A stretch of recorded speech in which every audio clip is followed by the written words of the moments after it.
안녕하세요, 프로버TV 프로모입니다. 오늘은 모자를 썼죠. 아침 대바람부터 유통관리사 2급 시험 보러 갔다 온다고. 저번 영상에 지금 공부해서 시드머니 모아서 나중에 부동산 상승 시기에 투자를 하든 아니면 내 집 마련을 하든 소유권을 가질 수 있는 사람이 이득을 볼 수 있는 세상이기 때문에 부동산 조정 시기인 지금부터 공부를 시작해라라고 말씀을 드렸죠. 여러분들 많이 들어보셨을 거예요. 부동산 5년 주기설 아니면 10년 주기설 이런 것들. 부동산 흐름에 대해서 잠깐만 알아볼게요. 가격을 움직이는 힘은 어디에서 기인되는 걸까요?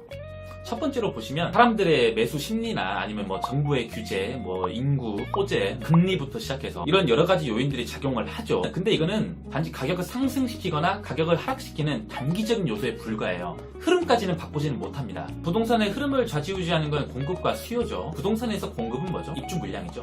입주 물량에서 대한민국에서 가장 중요한 건 아파트예요, 아파트. 누구나 무시할 수 없는 아파트의 가격이 대한민국의 부동산 가격을 좌지우지합니다. 빌라가 아무리 비싸봐야 10억, 20억 하진 않잖아요. 아파트 현재 대한민국을 볼게요. 아파트 입주 물량이 어마어마하죠. 3기 신도시 나온다 그러고 부동산 정부 규제도 아직까지 풀리지 않았기 때문에 가격은 더 떨어질 겁니다. 부동산이 되게 침체기야. 그럼 사람들은 어디로 눈을 돌려요? 아무래도 전세를 사게 되죠. 왜냐면 매매가가 너무 비싸니까. 전세로 수요가 몰리게 되면 전세 가격은 어떻게 되나요? 수요가 몰리니까 전세 가격이 올라가죠. 전세 가격이 올라간다는 얘기는 전세 가율이 올라간다는 얘기입니다. 현재 매매가는 어떻게 돼요? 매매가는 떨어질 수밖에 없는 구조가 맞습니다. 그럼 떨어져. 전세 가격도 올라가. 그럼 여기 이 사이에 있는 이 갭이 점점점 줄게 되겠죠. 그럼 사람들은 뭘 고민할까요? 예를 들어서 2억짜리 집이 있어요. 그러면 1억 6천이 전세가야.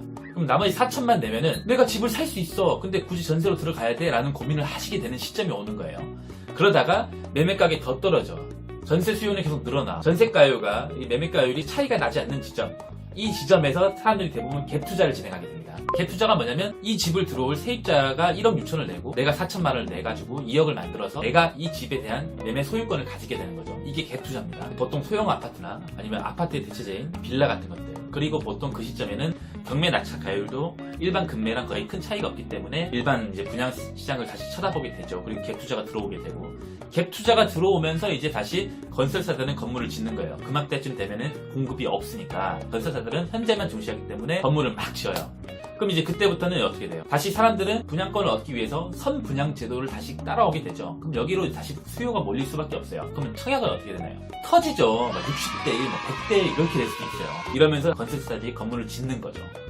이런 패턴이 지속되면서 다시 공급 물량이 과잉이 되고 공급 물량이 과잉되면 다시 건설사들이 건물을 안 짓죠. 공급 물량이 점점 줄어요 이제. 왜냐면 건설사가 지금 건설해봐야 미분양 나니까 전세가율이 올라가고 전세가율이 매매가율이랑 만나는 그 지점에 갭 투자가 다시 성행하게 되고 이런 시스템이 계속 흘러가는 게 기본적인 부동산의 흐름이라고 보시면 됩니다.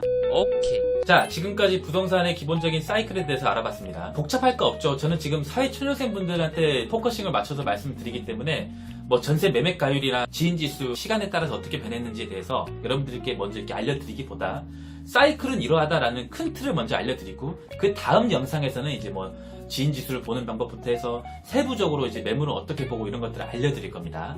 다음 영상은 내 집을 사든 투자를 하든 여러분들이 집을 살 때 황금성을 올릴 수 있는 이 5가지 방안에 대해서 제가 말씀을 드릴게요. 이상 프로버TV였고요. 좋아요와 구독 꼭 부탁드리겠습니다. 감사합니다.